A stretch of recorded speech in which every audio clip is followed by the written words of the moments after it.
Alrighty, Roadrunners, today we're going to be talking about how to search and add classes to our cart. So we're going to click search for classes. We're going to scroll down to our filtering system, and only a few things we have to fill out here. We're first going to start with our term. It's going to be summer 25. Next is our subject. I'm going to do economics, and I'm going to do economics 201. If you have a section number, then great, but if not, you do not need to put it in. Now, we're going to do location. It's going to be Craft Hills College, and that is it. Everything else is completely optional. We click search.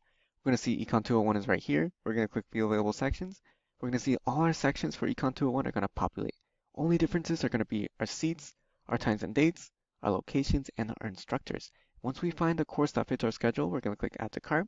It's going to populate this box to double check everything's correct and click add section.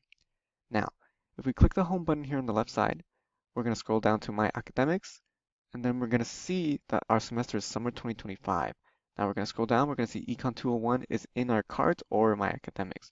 And that's how you add the courses. Now, if you have any further questions, you can request a completion coach at 909-389-3399 or follow the QR codes for online bookings as well. But other than that, have a great day and take care.